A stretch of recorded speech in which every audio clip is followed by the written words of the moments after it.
7 strategies that empower aspiring deal makers to buy businesses. Hello, everyone. My name is Tessa. You're here with the Futurist Mindset Show, and I'm going to introduce you to your host, Reagan Rodriguez. Reagan is a futurist who teaches stratosphere wealthy legacy families how to become impact investors. Hey, Reagan, how are you? I am doing better than I deserve. How about yourself? Really the same. Honestly, Yeah, we all are very fortunate. that's right. We were just talking about that you and I have been fortunate enough to travel to underdeveloped countries. And we know that, yes, it's easy to sometimes compare ourselves, that this person might be doing better than me, or that person may have a bigger car or house or whatever. Yet we both know that we truly are blessed when you think about the way the rest of the world lives.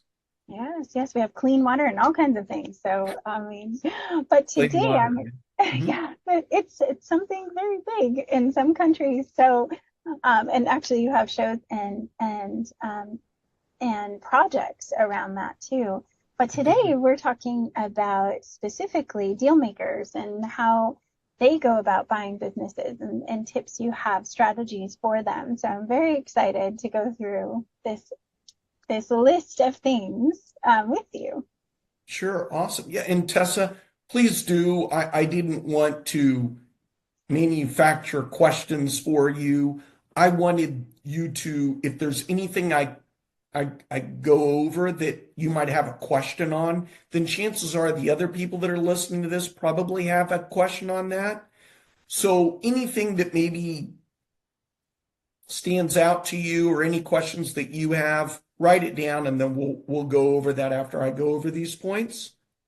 So I want to go over their 7 strategies that will empower aspiring deal makers to buy businesses with minimal financial risk, and we want maximum returns. So let me share with you the what I have found to be the effective strategies. Number one, creative financing, meaning you don't want to put any money down. Okay. That signature strategy is going to involve structuring deals that don't require upfront cash from the buyer. But there are some key techniques you need to include. So, one is going to be seller financing, meaning the seller finances a portion of the sale, which the buyer repays over time from the company's earnings. There's something else I refer to as an earnout. The earnout is the payment that is contingent on the business hitting performance targets, which what that's going to do is that allows then the buyer to reduce initial outlay and it's going to shift the risk to the seller. Okay. The next would be deferred payments. So I'm looking at notes here. That's the third one, all under number one. Okay. Got So deferred payments, the buyer pays a small amount up front with the rest spread over time. And then what that does is that eases kind of the financial, burden, Yeah. right? Let's go into number two, targeting the right sellers. Okay, I encourage people to focus on distressed or motivated sellers who have non-financial reasons for selling, right? For example, retirement, or they're maybe just burnout. So the reason why I like sellers like that is because they're often going to be flexible to terms, which can again benefit the buyer. Okay, so I spoke with a friend of mine about this named Fabiola that I've told you about, that she lives in LA and she does the same concept. She will acquire spas, salons, her background's in that, gyms, that kind of a thing, and she will buy them at $1 down or maybe $10 down. I don't want to go off on a tangent on that. Just remind me because I actually called her before this. She gave me some good tips when it comes to finding that right seller. Okay.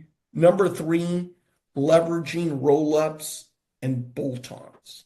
Okay. Roll ups is buying multiple similar businesses in a fragmented industry. Why do you want to do that? To increase the overall value.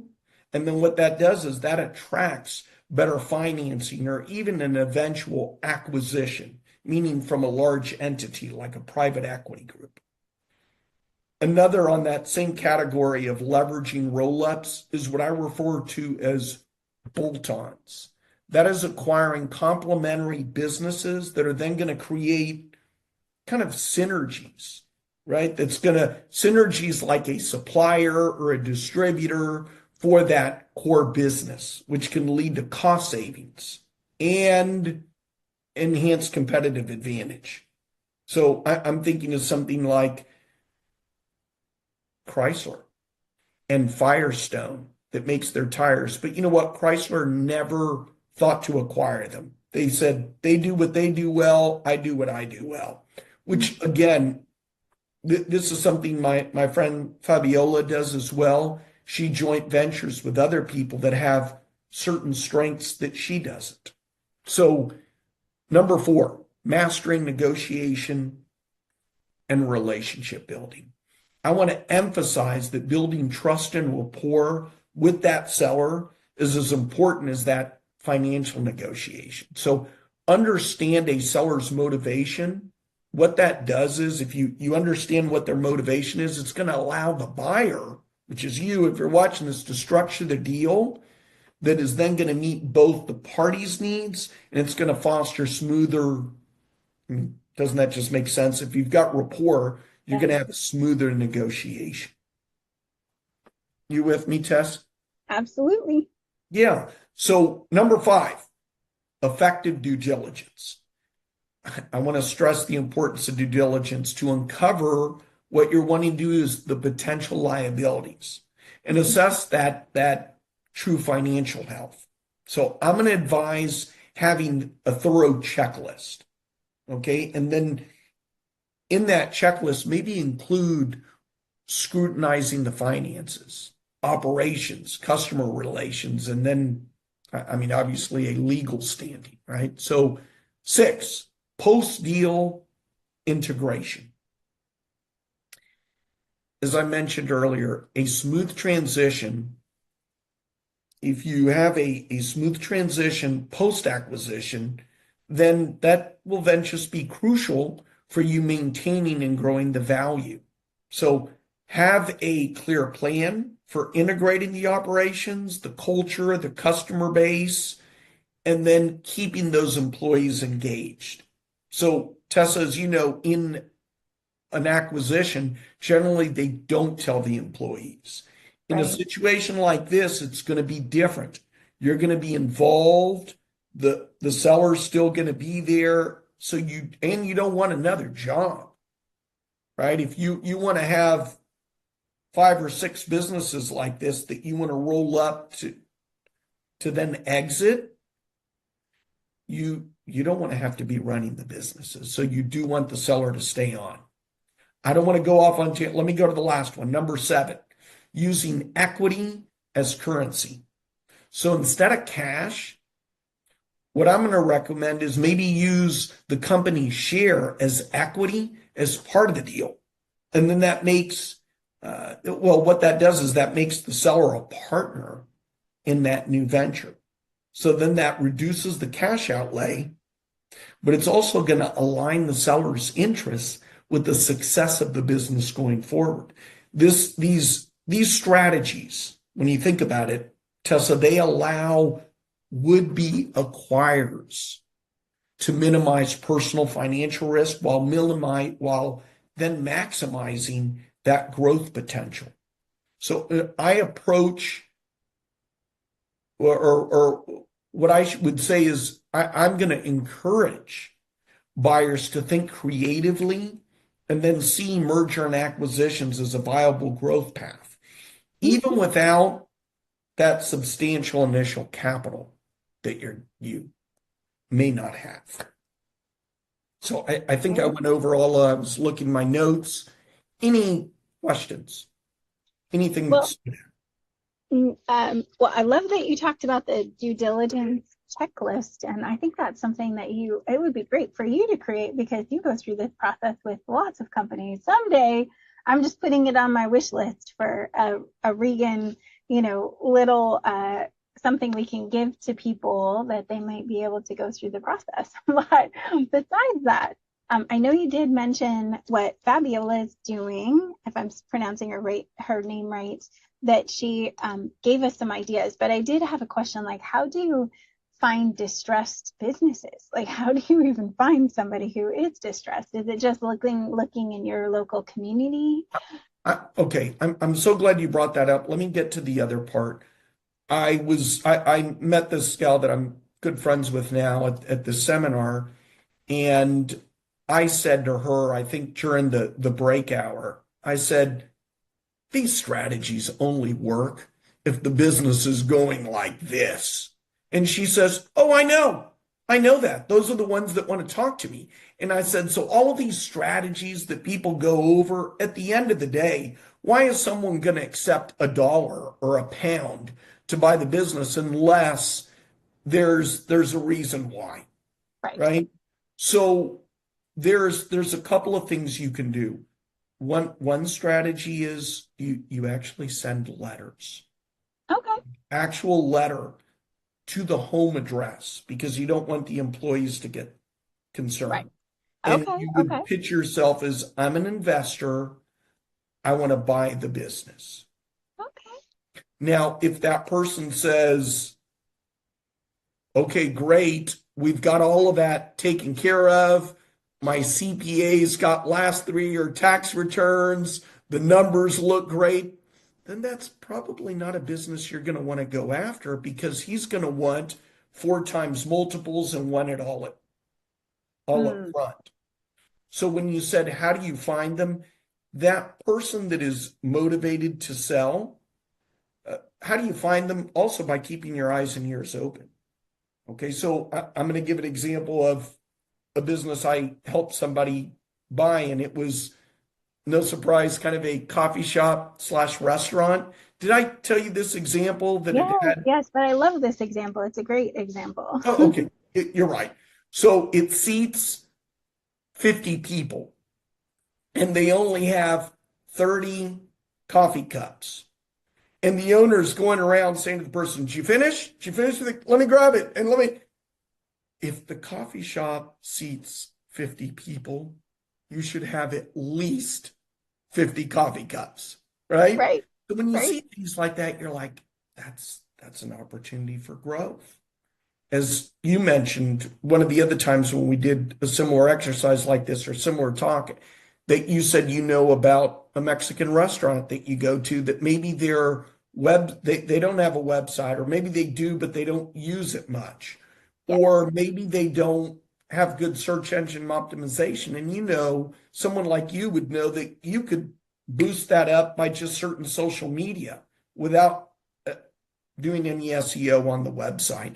Yeah. So No look cost. for it. So what Fabiola understands this. The person that's going to say, yes, I'm open to this is someone that's maybe not in a good situation. Mhm. So then what you want to do, if you're watching this, what's an expertise that you have that Oh, maybe mine. whoever that's watching Oh, this, gotcha, gotcha. what's an Gotcha. expertise that What you can have we if you're offer? watching? Yes. Got Right. it. So your expertise is on building websites, on Mhm. putting together funnels for people, on building up that customer acquisition space, right? So if Yes. somebody said to you, Tessa, I would like to sell my business, but if you looked at the numbers, it doesn't look good. So remember when you said the checklist, sometimes Yes. the checklist is you're building rapport and say, look, it's nothing to be embarrassed about. I'm wanting to increase my income and revenue through acquisitions. So we're both on a similar situation. You want to sell your business because you'd like to walk away with money. I'm wanting to increase my revenue through acquisitions. Now, I don't want the business to own me, and you're saying that this business owns you right now. So let's get involved. We'll be partners, and then we'll exit. So you're going to use your expertise. Don't try and be something that you're not. Then, if it comes to things like numbers that might not be your expertise, but you know somebody that is, you partner with that person. Mhm. So Fabiola is good at getting in the door. And we talked about this because I told her I was going to do a talk on this. And I said, let me ask you a question. What gets better results? Letters, or one of the things that we learned at the seminar is just go through your cell phone and start going through people you know that own businesses or people that can point you to people. And I said, Fabiola, before I mention on today's talk, go through your cell phone. Does that really work? Because I don't think it does. And she said, how do you know it wouldn't work? I said, because it's just a fact that familiarity breeds content, right? As they say, you can't be a prophet in your own town, right? Even Jesus had to go, leave Jerusalem and do the healings another place because people knew him there. They knew him as That's a true. child. That's true. So Fabiola said, yeah, I have better results by not going after that person that knows me well. So she does go into that business, or let's assume she's wanting to join a gym. She doesn't lie. She'd say, I'm thinking about joining a gym. And if the person that's walking them through the gym, walking them through everything is the owner, then that ought to tell you something. Oh, They're yes. not doing well financially. They're not out, they're doing everything. So if Right. you walk into that spa and you notice that the person that's sweeping is also the owner, or mopping the floor, whatever, and you'd say, is the owner in? Yes, I'm the owner. Have you and then even if you'd say, I'm thinking about you, can you show me around and say, I thought about joining because I want to lose some weight, but I don't want to just become a member. I'd like to buy this gym. Have you thought of an exit strategy? Well, yes. Great. The first step is we're going to look at the numbers. I don't think you're going to like what you see. I mean, it's not losing money, but it's not making that much. That's okay. Let's look through it together. And one of the other things she said is when things are going great, you've built rapport and they're showing the numbers and you've been there for 2 hours, she's not leaving. We're Hmm. staying there until they sign and I acquire that business today. So she said, we've even done something like order pizza, and we're going to stay there and go through the numbers, talk with if you've got to call your attorney, you do that, but we're going to stay there until everything gets signed. Gotcha. Wow. That's a good plan. I know that that that's excellent. So when Well, I that's a ask lot you of information. Yeah, when I ask you to just remind me, it's the fact that you're right. You're not going to be able to buy that business at a dollar down, that business that's netting 500,000 a year. No way. Now, you could do some kind of seller financing. You're just, again, it's based on rapport and whatever skills you have to grow the business. So I think that's it, unless you have another question. No, no, that's good. That's great. That actually covered a lot of my questions. So perfect. Well, thank you, Regan. And if you haven't already, you can hit the bell to get notifications. We do this show on Fridays at noon, and it will notify you when we go live. And if you have any questions about the projects that Regan works on, getting in touch with Regan is very easy on the website. It's Fifth Avenue, 5thaavc.com, and I will put it on the screen so you can see it, just so you don't, go type it in, but it is also in the post. So right here on YouTube, you can just click the link that's in the post and go straight there. There's a contact form and you can reach out to Regan and he can help with this process if you are looking to exit or acquire, right? For both Yeah. is Regan's specialty, plus lots of amazing projects. If you're an investor and you want to go check out the projects that Regan has, you can go to the portfolio page over on the website. So we'd love to have, I hope that you all got a lot from today's session like I did, and we'll see you all next week. Have a great week, everyone.